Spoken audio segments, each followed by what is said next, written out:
중앙에서 집계하고 있는 것보다 현장의 어려움이 더 크다는 말씀을 좀 드리고 싶은데요. 우선 86.4%, 90%면 10%, 15%의 여력이 있는 것인가? 그렇지 않다는 거죠. 병원에 계신 분들은 많이 경험하시겠지만 병상의 점유율이 85%, 90%가 되면 실제 병원에서는 비어있는 병상은 거의 보지 못합니다.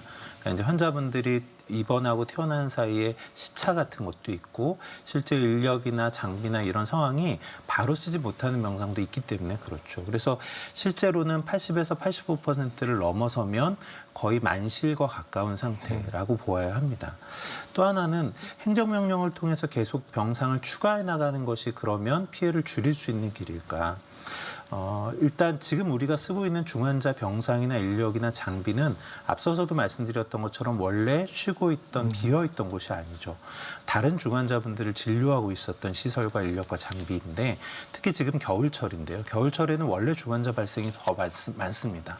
어떤 대학병원이나 겨울철에 중환자실이 비어있는 곳은 거의 없거든요. 네.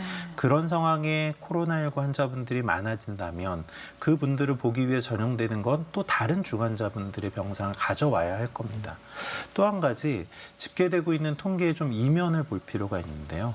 저희가 지금 중환자로 재원 중인 환자의 숫자를 지금 이야기하고 있는데 만약에 격리가 해제되면 그 숫자에서 빠질 겁니다. 그러면 격리가 해제된 중환자분들이 바로 집으로 갈까요? 그러지 못하죠. 바이러스의 배출은 중단되고 그러니까 격리는 더 이상 필요하지 않겠지만 여전히 인공호흡기를 달고 계시고 에크모를 쓰고 있는 중환자의 상태는 유지되고 있는 분들이 꽤 많습니다. 그러면 코로나19 환자분들을 위한 격리병상에서는 나오시겠지만 또 다른 중환자 병상, 또 다른 입원 환자의 병상을 쓰고 있는 상황이 되는 것이죠. 그러니까 중앙에서 집계하고 있는 현재 재원 중인 중환자보다 의료 현장에서 보고 있는 실제 중환자의 숫자는 훨씬 더 많은 상황. 그래서 의료의 여력을 이미 많이 소모하고 있는 상황이라고 말씀드릴 수 있습니다. 네, 지금 최원석 교수님께서 현장의 말씀을 전해주셨는데요. 저는 사실은 이 위드 코로나, 저희가 11월 1일부터 이 정책을 하면서 그 앞서서도 저희가 또 이 자리에서도 이런 이 논의를 한 적이 있었는데요.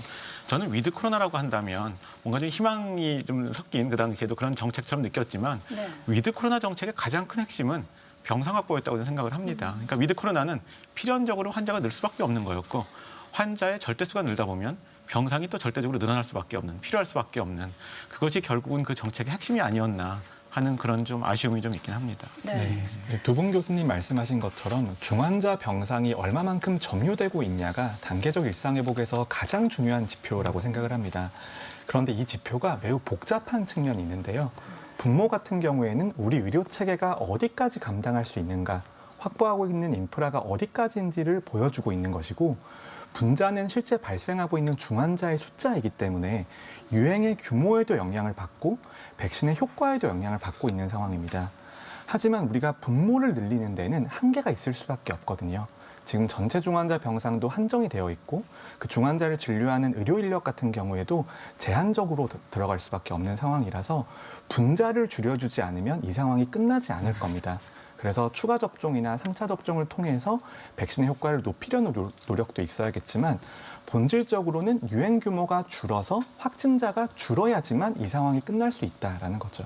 네, 뭐 본질적으로 환자 수가 줄어드는 게 가장 중요한데 그래도 일단 지금 시급한 것은 병상의 규모 또 의료진의 규모 놀리는 게 조금 더 시급하지 않을까 싶은데요.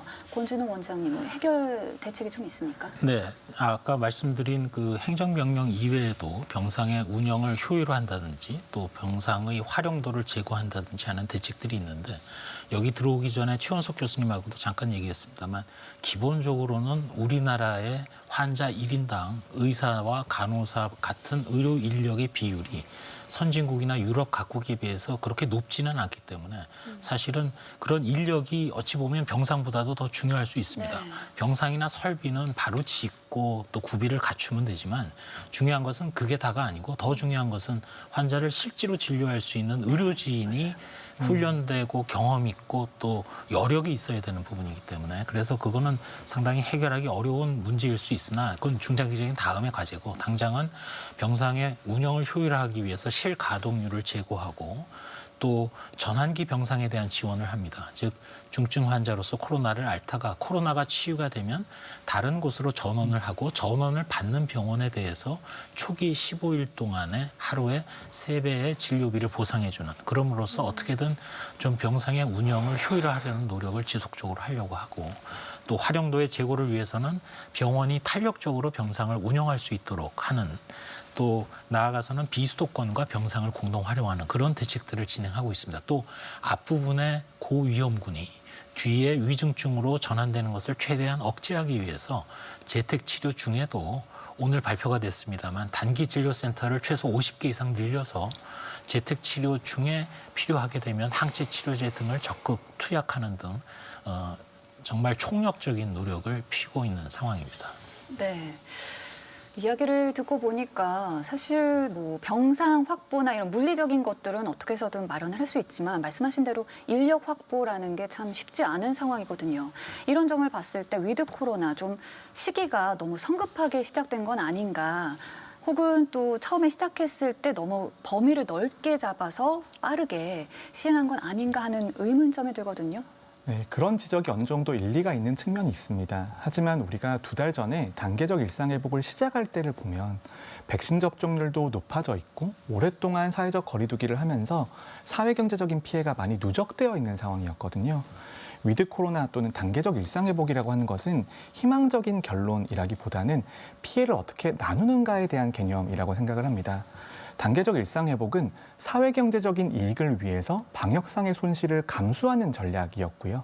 그렇다면 방역상의 손실을 어떻게 줄이거나 분산시킬 수 있을까에 대한 명확한 계획이 있어야 됐다라고 생각을 합니다.